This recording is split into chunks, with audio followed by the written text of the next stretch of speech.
And Patrick's here now. Patrick joins us. He's the Director of Faith Formation and Missionary Discipleship for the Archdiocese of Boston. Patrick, thank you so much for being with us. Thank you for having me. It's great to be here. So for somebody who's brand new and does not understand what your office does, give me a quick definition. Sure. Our Faith Formation and Missionary Discipleship team supports parishes primarily for children's faith formation, youth and young adult ministry, adult faith formation, sacramental prep, and really all things evangelization and discipleship all over the Archdiocese. You've been doing this since 2014? Yes, yeah. Wow, that's a while. Good for you. Well, this is really an appropriate time because it's the Jubilee of Teenagers in Rome, and I think it's the 25th and the 27th. Yes. So can you tell us about the local Jubilee for teenagers coming up? Absolutely. So we have a variety of celebrations over the course of the year for the Jubilee for different groups, and in particular for young people, there's the celebration in Rome, as you said, of the canonization of Carlo Acutis.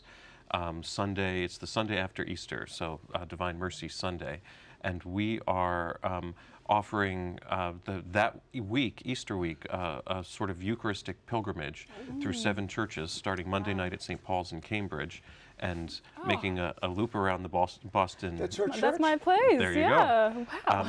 And visiting other parishes involving Portuguese, Brazilian, and Hispanic communities, and ending up at St. Francis in Cambridge on Sunday night. So that night, Bishop Cristiano will say Mass with the Shalom community. The Archbishop will be joining us one night. So there's an opportunity for adoration and some praise and worship or evening prayer, some different talks each night, and then actually processing a couple of miles.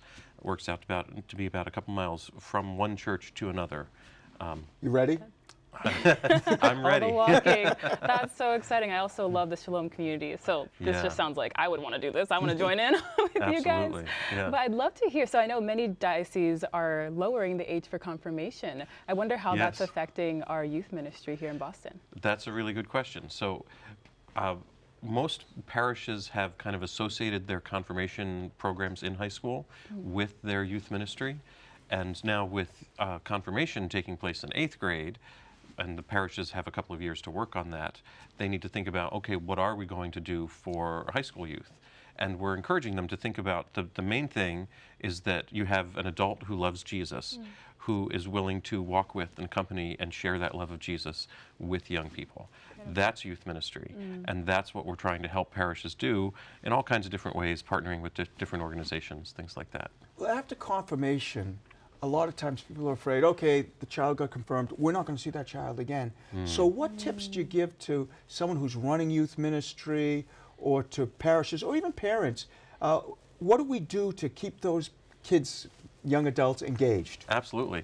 It's all about the relationships. You know, everybody wants to be known and loved, and that's what those of us in parish ministry are called to do, to be Christ for those young people so that they know the love of Christ, they know that the community of faith is supporting them and looking out for them, and to maintain that relationship, be that going to a football game or a play or hanging out, whatever it might be, so that they have a connection to an adult who has that faith and is willing to share them and be a welcoming face at church. That's amazing. I have a teenage younger sister, actually, and I feel like that's how she's been drawn into her faith more and more. So I couldn't agree more with you. But I'd love to hear what teenagers are hungry for right now. What would you say? Community and really authentic connection. You know, they have supercomputers in their pockets and just access to everything. But it becomes harder and harder to know what's real and what's just what somebody's presenting to the world online.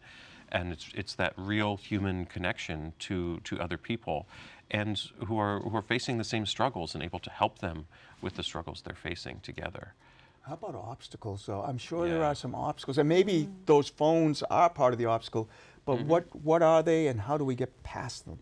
Well, part of it is you know, what people perceive the church to be, and opinions in our culture that our church's positions are rather countercultural, and really helping young people understand the beauty and truth and goodness behind what we believe as Catholics, and what that means for how to live our lives, and the church teachings aren't meant to restrict people, but they're meant to help people live an authentic life and be, the best version of themselves, or be the saint that they're called to be, pursue holiness. That's amazing. Yeah, and we're all called to pursue holiness and to evangelize. And I know that Absolutely. the Archdiocese website has quite a bit of resources on evangelization. I'd love to hear more of those that are open, not only to people here in Boston, but all over.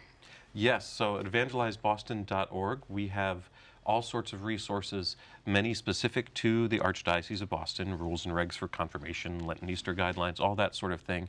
But yes, we also produce resources for marriage preparation, for family formation, and provide information that anyone anywhere in the country or anywhere in the world could use. And we do have people purchasing some materials from us from as far away as Australia, Spain, some other places around the United States and Canada. And we've traveled a little bit to some of those places to get to work with them, or some of them have come here, which has been great.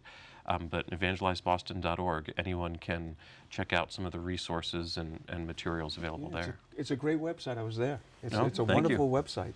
Well, thanks so much, Patrick, for being with us and for the great work you do for the Archdiocese of Boston. Yeah, Thank you for having me.